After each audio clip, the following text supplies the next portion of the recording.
Right, thanks, Mark.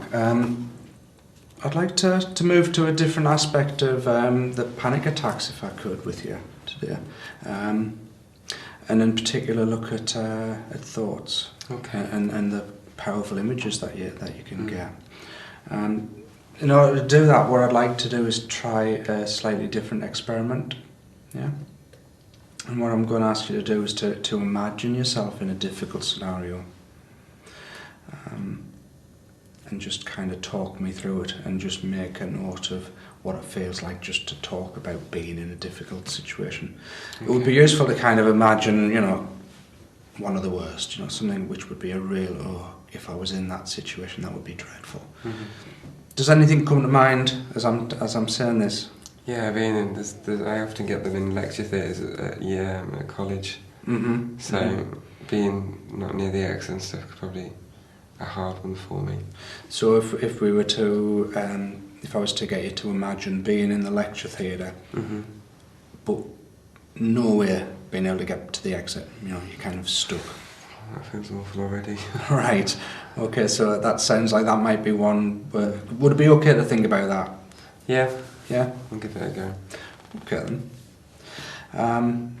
To do this, and I guess you're already starting to feel a little bit uncomfortable, would it be alright if you considered shutting your eyes so you can really, really kind of imagine yourself there? Yeah, shut my eyes. Because I might kind of distract you otherwise. If you don't want to do that, you can kind of stare at the floor or the wall, whatever feels comfortable for you. I'll close my eyes, that's fine. Okay. So we're just going to take a few minutes on this. Just Shall I close my eyes now then? Yeah, why not? Okay, so just kind of picture yourself going to the lecture theatre. You go in there. The only seat you've got to sit in is right at the front. Can you say that? Mm-hmm. The lecture theatre's packed. Full of people. It's a really warm room.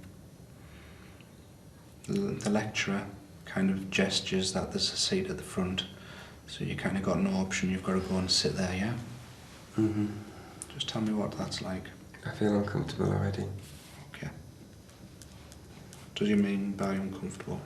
Well, I don't usually sit there, and I don't sit there because it's really far away from the door. Okay. So it's not your usual seat? No.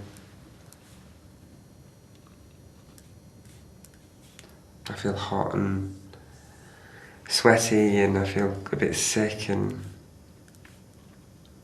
like I can even feel my mouth getting really dry now. Okay.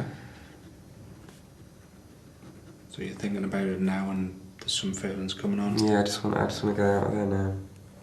I kind of want to turn back. So you've got a thought, I want to get out. Mm-hmm. Mm-hmm. If it's okay, I'd like you just to stay with it a bit longer. I feel a bit dizzy and stuff. I feel quite lightheaded. Right. Can you tell me a little bit more about the dizziness and being lightheaded? I feel like I'm steady. I feel like I'm swaying slightly. It's a bit like when the walls feel like they're coming in on me. Right. So you feel unsteady, lightheaded, the walls are kind of starting to do that moving thing again. Mm. Mm. Anything else?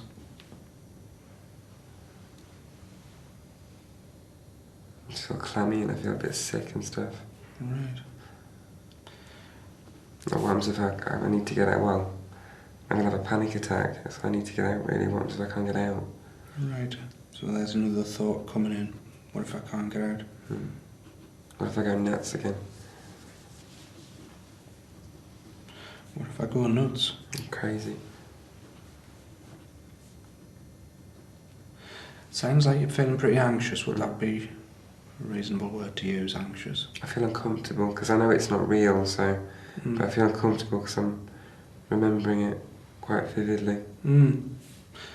Okay, if I was to ask you to try and rate that anxiety, how uncomfortable it is, on a kind of scale of 0 to 10, 10 being the worst, 10 being absolute panic, the worst it could be, and 0 being no anxiety, where would you be right now as you're thinking about that? Probably about a 6 or a 7. So we're talking 6 or 7. It'd probably be higher if it was like a real situation. Yeah. Okay. So we've got a 6 or a 7. Right. I'm going to ask you just to open your eyes now, and we'll leave that situation, leave that imagined situation for a moment. And just kind of come back to the room as it were, yeah? How are you feeling? I feel like it's coming down a bit now. It's starting to come down. Brilliant, brilliant.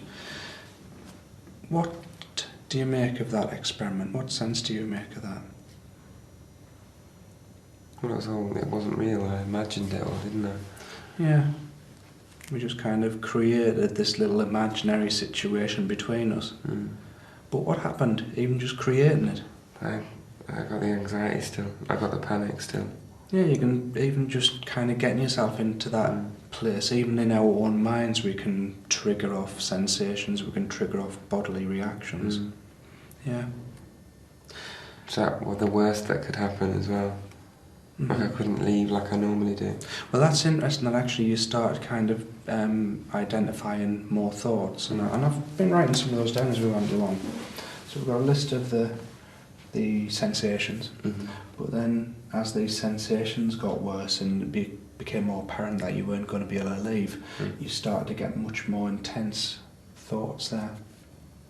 Just out of interest, what's your anxiety now out of 10? About 2, 3. Okay, so I'll just put that in. So it's dropped from a 6 and a 7 to a 2 and a 3. If we go back to the diagram we've drawn out, the cycle, identifying thoughts and feelings and situations, what might this kind of illustrate? I suppose we're trying to reinforce something here. That if I think about it, I can make it worse. Almost. Yeah. Our thoughts are pretty powerful. You know, the thinking's a pretty powerful tool, and it can have quite a profound effect on how you feel. It's something you could explore further.